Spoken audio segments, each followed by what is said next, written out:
Operative word, you. Notice this whole video was not about how bad the narcissist was. This video was about you. Because I actually care. I want you to have a good life. Okay, so somebody actually asked me to do a video, and since I only have 15 followers, I very much appreciate the social media engagement, so I'm going to deliver. And the topic requested was being in a relationship with a narcissist. It's a very popular topic, and the video that I did was basically about how I think narcissism is overly used. But of course I gave the caveat, narcissistic personality disorder does exist. And I read off the criteria in my other video. It's when somebody is really preoccupied with status and prominence, they believe they're better than other people. They lack remorse and justify using other people as objects or to get what they want. And there's not a soft underbelly. There's not a new communication skill that can be developed that will make them believe that the appropriate way is to be in relationship on the same level as somebody else, doing a back and forth. So if you are in a romantic relationship with somebody like this, of course I'm going to say, make your exit strategy. And I'm also going to validate this stuff is traumatic.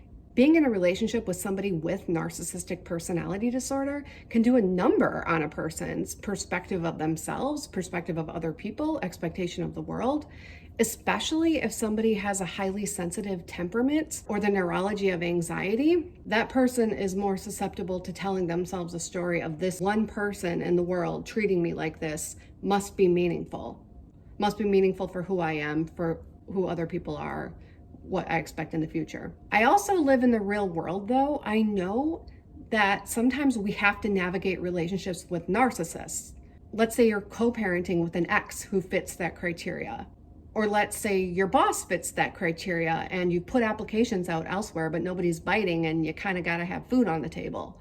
Or, and I know this isn't popular to talk about because psychologists like to be simplistic, but in the real world, narcissists sometimes exert control over money. So the person might be dependent on the narcissist for financial security. And that's going to take time to untangle that and for that person to develop a game plan. In the meantime, they've got to figure out how to interact with this person.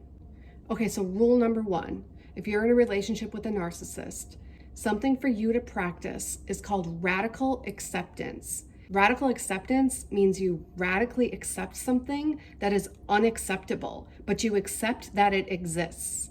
And the thing to accept here is that the narcissist is the narcissist. Nothing you can do is going to change that dynamic.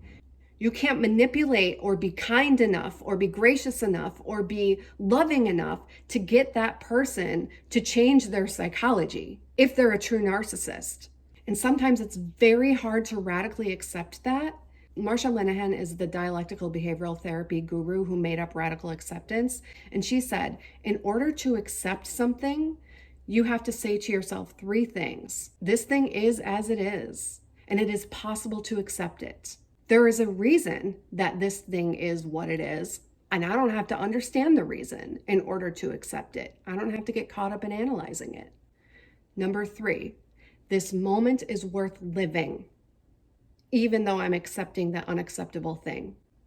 I used to think that was kind of dramatic, but I don't anymore, because sometimes it's choosing to accept it moment by moment by moment. I started out the gate with radical acceptance because when you're in that accepting space, you're not doing all of these other behaviors, which I'm going to explain in a minute, that make you crazy and take you out of your life. So what are the behaviors that get in the way of radical acceptance? What are the behaviors that are resisting reality? People who are anxious or people with more extreme anxiety, like obsessive compulsive disorder, people with that type of neurology really have to work hard on not engaging in resisting reality in everyday life.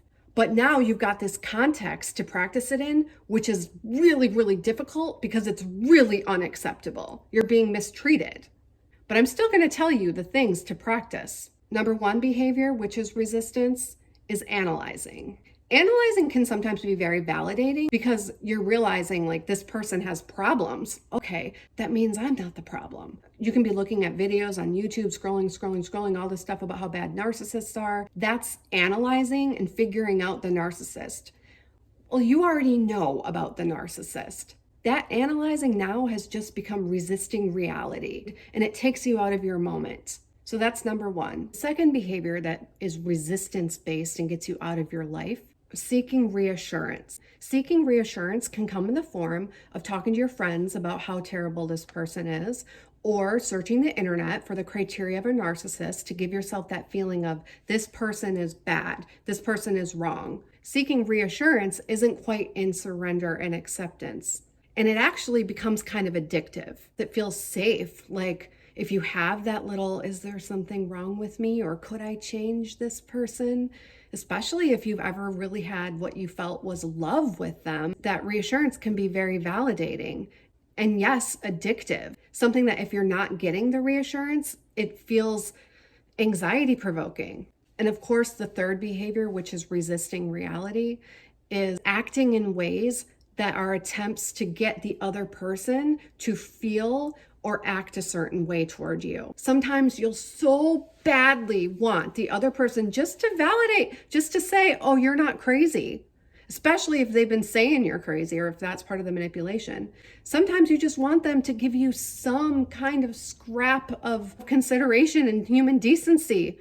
Or if their thing is not leaving you alone, you just want to figure out something you can do to get them to leave you alone. But either way, the resistance behavior is you doing anything or engaging the behavior to try to get the other person to act in a different way. And that is a really hard thing to accept, that an actual narcissist is not going to give you that validation, or if they are going to give you that validation and that acknowledgement, they're scheming something. So what do you do instead? Operative word, you. Notice this whole video was not about how bad the narcissist was. This video was about you. Because I actually care. I want you to have a good life. And of course, it's going to give me more clicks if I just talk about how terrible narcissists are. But that's not going to help you. You are a person who has nothing to do with this narcissist. You are a person with your own identity, your own interests. You get to decide what you want your moment to be like. The narcissist is going to shoot those Nerf bullets at you, regardless of what you do. Your task is to accept that those Nerf bullets are coming, and you're going to have your own life. And in a moment, you're going to be very intentional about what you want to be thinking about, what you want to be focused on, what you want to be getting out of that moment. So practically, sometimes you don't answer the phone. Sometimes you don't respond.